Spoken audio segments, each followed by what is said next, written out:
Hi, I'm Mark Rahner at Seattle's historic Pike Place Fish. TT for Mark! TT for Mark!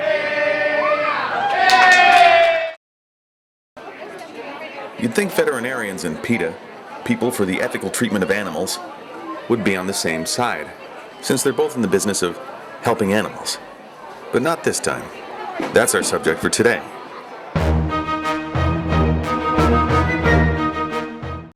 Here's the deal.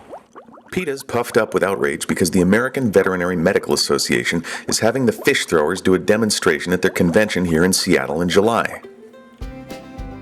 So they're going to protest. PETA says that celebrates cruelty to animals, and it's using corpses as toys. Look, I don't eat veal or foie gras, I don't go to zoos, and I think there's a corner of hell reserved for Michael Vick. But marine cruelty? I thought that was waterboarding. It's time to confront these people. Let's see what kind of a loudmouth, overbearing, fanatical bully they send to explain themselves. Well, the American Veterinary Medical Association is going to try to get veterinarians to bond with each other by having dead fish flung at them.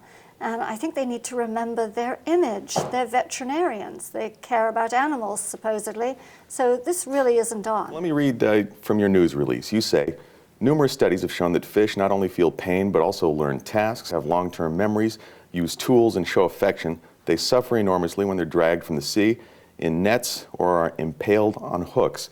But I'd like to point out that these fish are dead. Yes, but they weren't always dead, and we have to go back a step and think how they came up from the deep.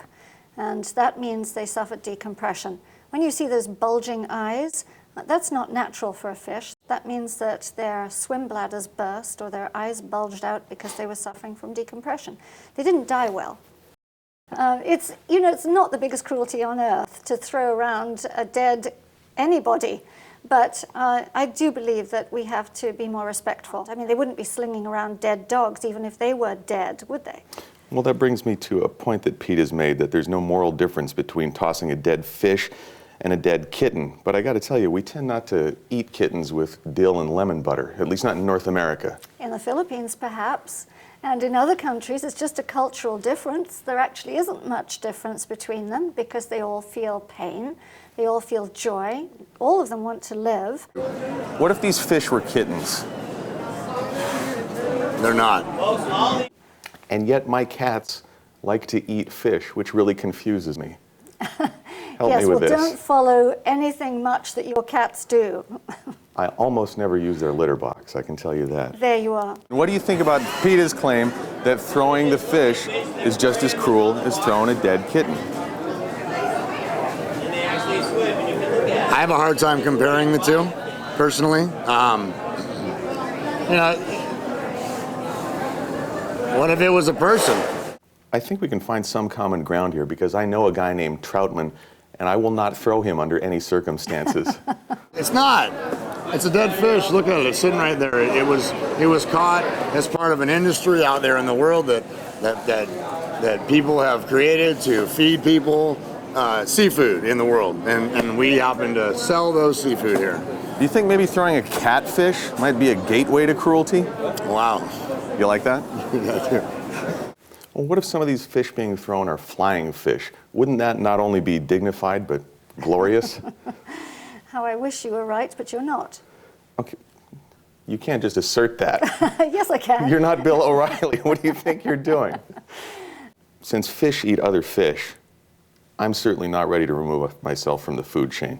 So, what's a respectful way to handle dead fish if one is determined to consume them? I was thinking Viking funeral, but then that'd smell really good.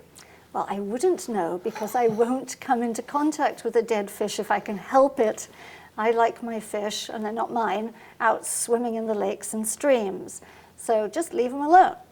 If we must eat fish, why not present it more somberly and carry them with some respect and We do. maybe play Amazing Grace? Amazing. While we do it, we could do that. But we don't. If you work here and you don't treat these fish with respect, you don't work here very long. We all love them. You've offered to send rubber fish as substitutes to this event, and ironically, I'll bet the rubber ones taste just like tofu. Well, I think that you have had very bad luck if you think that, because tofu is the most versatile of foods. You can do almost anything except make shoes out of it. I'm against the fake grill marks. Can we at least agree on that? That's fine. I think you people are onto something with the naked ads. You're not planning on doing one of those with Larry King, are you?